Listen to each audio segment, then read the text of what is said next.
Hello everyone, and welcome back to Wall Street Homestead. I want to welcome all of our new people who've just joined us and all of our faithful subscribers. We thank you for coming back again. And today we are out on the patio. I like to do a little camp cooking or Dutch oven cooking, which is cooking in cast iron Dutch oven designed to be used over coals or in a campfire setting.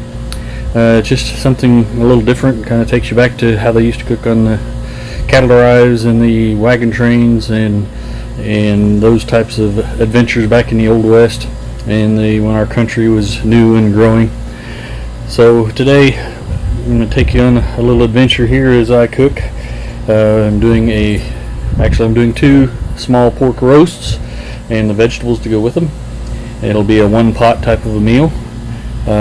But I'm just getting started. I just pulled out my 14-inch Camp Chef Dutch oven. This is a new one to me. I've had it for a little while. I found it on sale and picked it up because I wanted something a little bigger. In another video I will show you all of the Dutch ovens that I have and share those with you. I also have a small collection of cast iron cooking devices as well. So with that, I will get started.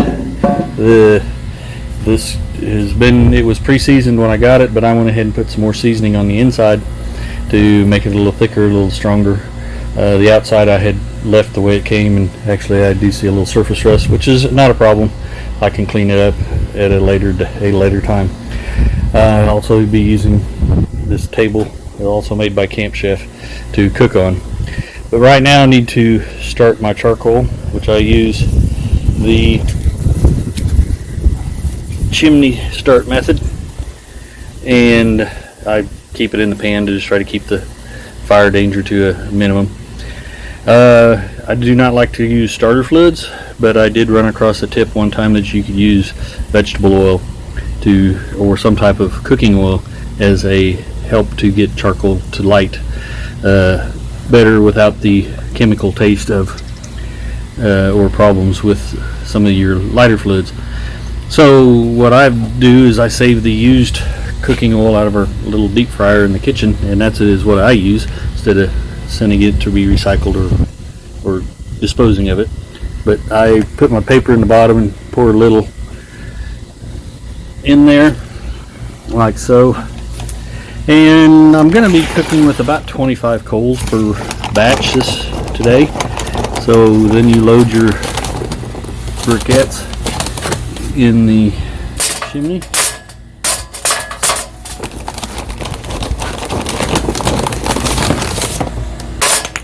Well, a couple trying to get away there.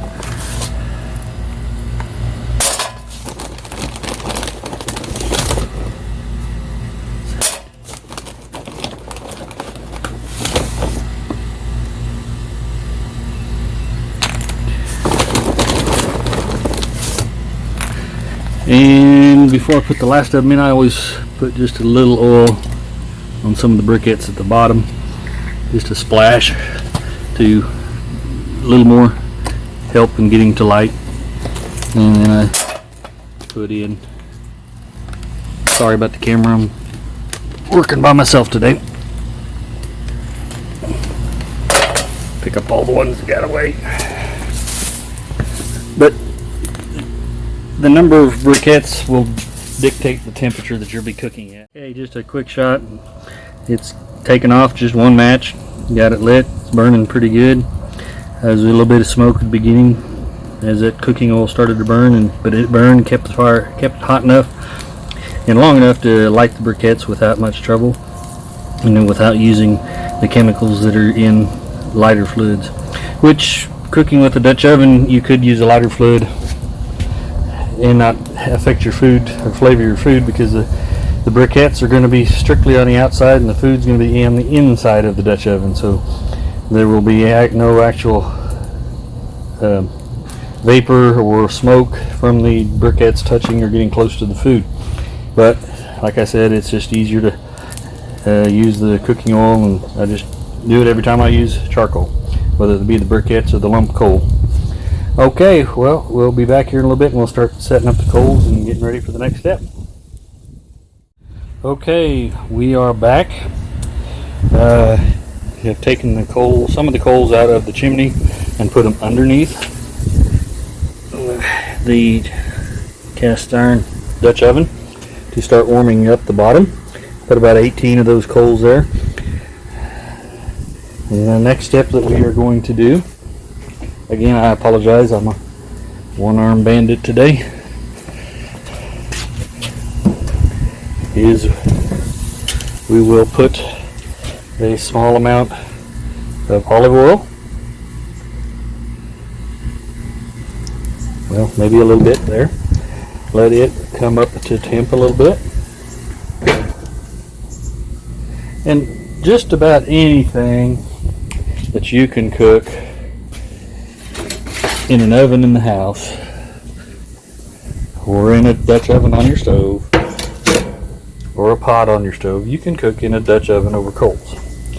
The thing is just to how to regulate the temperature, which with the briquettes, I have to look it up again, but the rule of thumb is about 25 to 30 degrees per briquette. So that gives you an idea, can get you to do that. And the briquettes will usually last 30 to 45 minutes. Some of the better quality ones will go a little longer. The ones I have are actually left over from last year, so we will see how they do.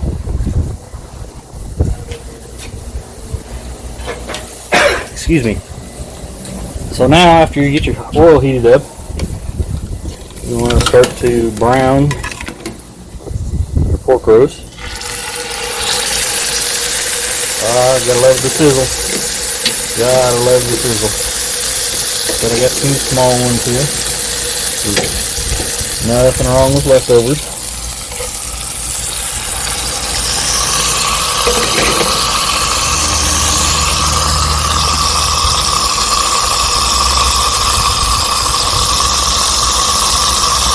You want to brown them on all sides if possible.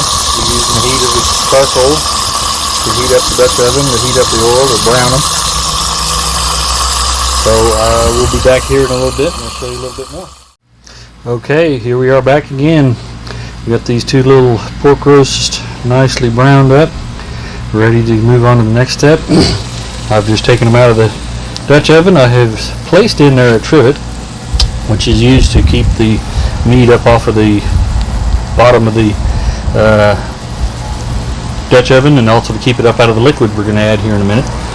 And we'll go ahead and add some chicken broth to give it some liquid to keep it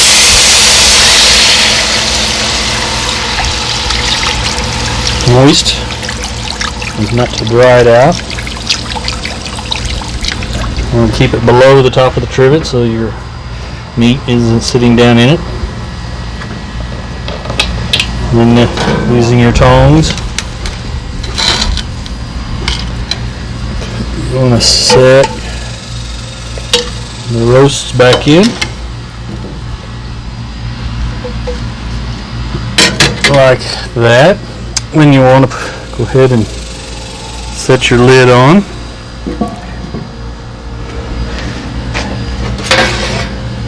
Another tool you want to have around when you're cooking with charcoal or your Dutch oven and using charcoal is a pair of tongs. And no, these aren't the same tongs I just used to put the roast in there, and use the tongs to move charcoal around. Sorry about the camera pointing at the wrong things. It said one-armed. Can't. Sometimes my right hand doesn't know what my left hand is. But you want to put coals on top and on bottom to get so you have heat all the way around. Depending on what you're cooking, you may want more heat on top than you want on bottom, so you put more coals on top than on the bottom, or vice versa if you want more heat on the bottom and less on the top. So now you just let it wait, and like I said, the briquettes usually last 45 minutes to an hour. These that I have, are old and they're burning up a little faster than that. I've already got another batch started. As you can tell, the ones I just put on the top there are rather small. Another factor you need to consider is how much wind there is, which it is a slightly windy today, and the table I'm using does have a wind screen around it, but it could still get the wind whipping up and could get those coals to burn up a little faster. But like I said, I've already got some more coals started. I may go through more coals than normal on this since they are old and we are windy, but it will all work out the same.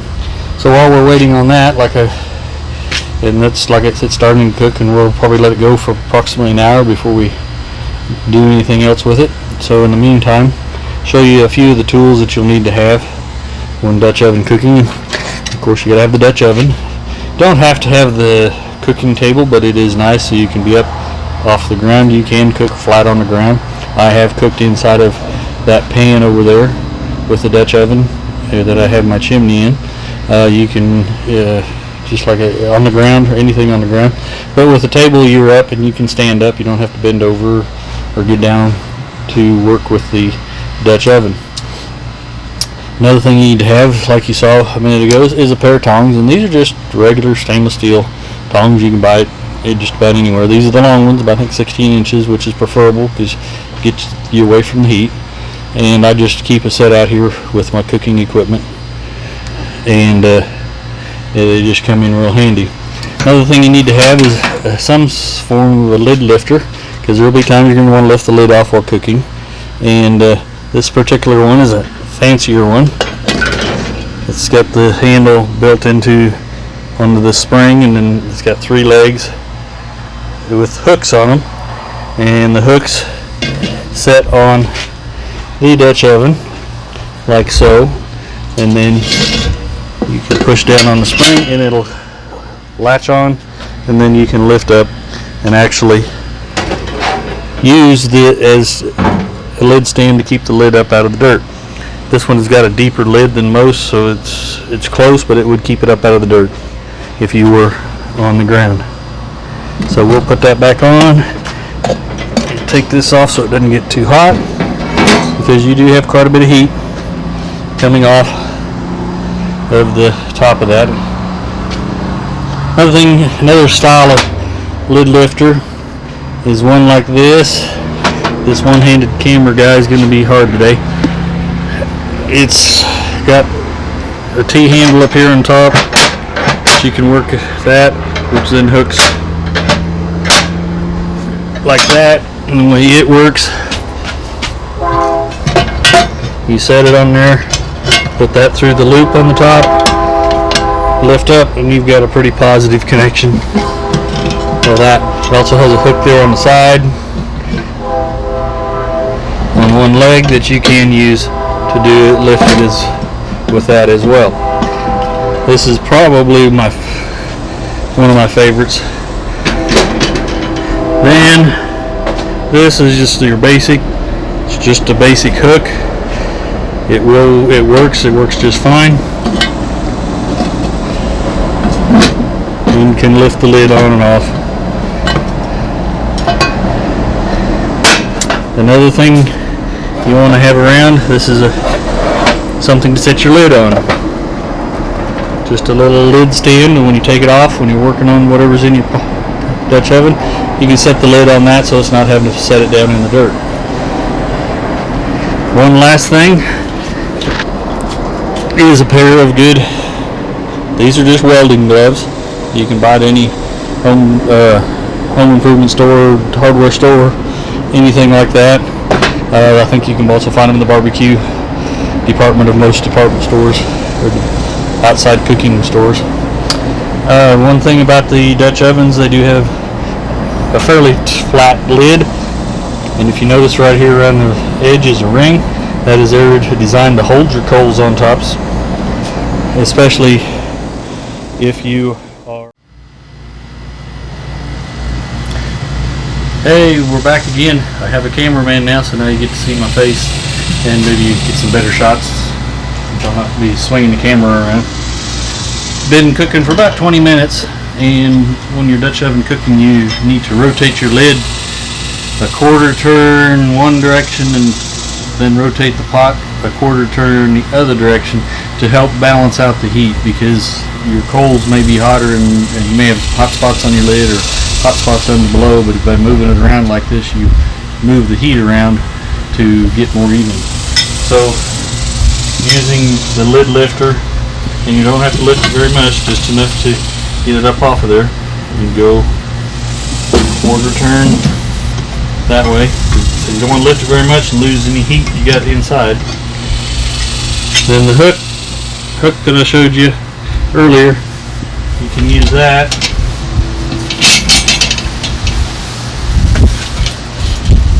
And you pick it up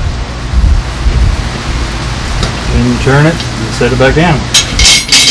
And then you sit down and relax while it cooks another 15 or 20 minutes. Had a little shower blow in on us, wasn't expecting that. The wind has died down, but we have some sprinkling going on. Can't see much of the clouds, but that's the clouds. So sometimes when you're cooking outside you have to improvise so as to not lose the heat that my charcoal was generating to cook the pork roast in the Dutch oven. I grabbed the top off of a smoker I have, and set it to fit and covered it up, and it's keeping it dry and actually out of the wind, which there is no wind at the moment, and keeping the heat. And it's actually from the door and see that the Dutch oven's still in there, and it's already smelling pretty nice, so just let it keep cooking. So sometimes you need to make some changes on the fly. We'll be back a little later. Okay, as you can tell, it's still sprinkling. It's let up just a little bit, just in time. It's time to put in the vegetables and add some more coals, which I've got underneath all ready to go. So we're going to take a cover off. It's going to work a little fast, a little breezy, a little drippy. So we are going to break into this. You want to come on over here and take a quick look. Yeah, the wind's blowing. Look at that. Wish there was television, because it smells great. Gonna add just a little bit more just to make sure we have plenty of our stock. Keep enough moisture. You don't want to let it run dry and dry everything out. Okay, and try to do this as quick and as least messy. We're putting in some new potatoes, some baby carrots, some mushrooms, and some onions. The onions came out of our garden.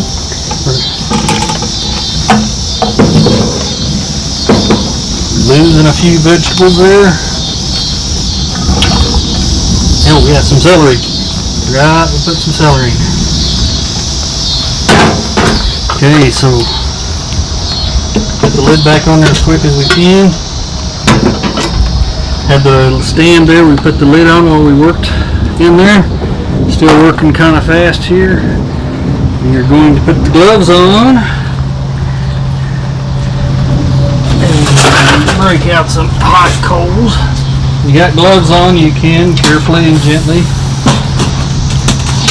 lift, put more coals in.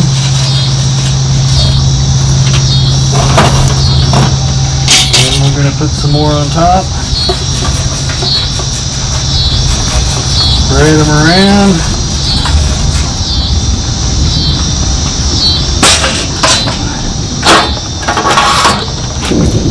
Nope, you kind of want them spread around so they're not on top of each other, because then you don't get the full benefit of all their heat. Kind of want them around the edge, a few in the middle. There's several different patterns. Okay, we got that in place, and we're going to get this covered back up. Like I said, we had this little storm blow in, not much of a storm, but it's enough that it could slow us down. This type of cooking is something you could do while you're at the lake or at the park for a family gathering or something where you've got time. It does take time, just like cooking in your oven at home. We're going to be total process probably 2.5 to 3 hours from start to finish. But we'll bring you back later when we're about done and get to see what we get to eat. And we're back again. We still got a little wind, still sprinkling, but it's been long enough. It's time to check, see what we got. Take off our impromptu cover. Kept it out of the wind and the rain. Use your lid lifter. Set the lid on the stand. Look at that. Vegetables are done. I can take a temperature. And we are done. It's actually probably a little overdone, but it'll still be good. Up about close to 200 degrees.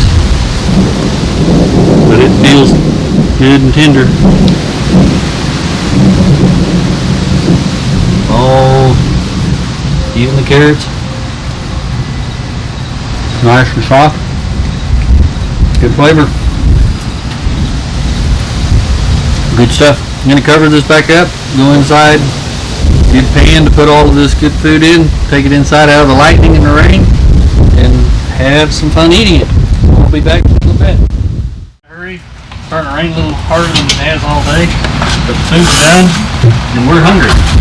So we're going to work quick, get a little wet. You won't melt. Ooh, smells good. Get the pan over here. I'll just eat it out there.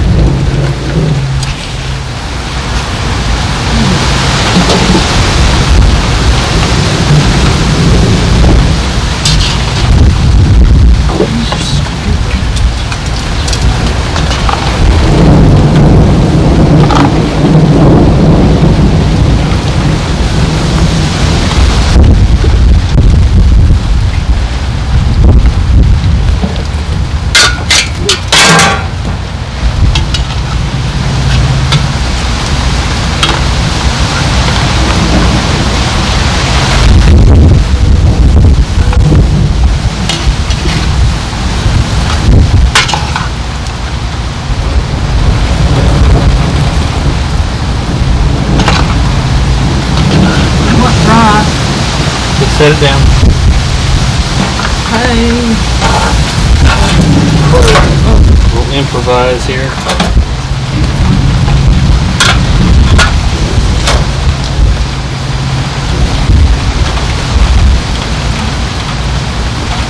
Nothing like cooking in the storm. Nothing like doing outside cooking in a storm. Makes it taste better. Here. We'll just take all the broth. There we go. Now we got it all. Bye-bye now. Okay, we've come inside out of the rain. We're smart enough to come in out of the rain. We're gonna plate up a dish here. We're gonna just go ahead and cut a slab off of one of these pork roasts. Just kind of pulls apart. Smells great. Wish you were here to smell and taste it because it's gonna be good. But all I used for seasoning was salt, pepper, and some seasoned salt. It has different herbs and stuff in it. Just kind of a good flavor. Look at the good meat there. And going to get some vegetables. Like I said earlier, this is kind of a one pot meal. You got all your vegetables and everything right in there, so you kind of keep it simple and get just a little of the broth to put over everything. There you go, a nice plate of good home cooked meal cooked in Dutch oven outside. Thank you for coming by. Don't forget to subscribe, hit the notification bell, thumbs up if you like the video, and come back and see more. Thank you very much. Have a good day. Bye.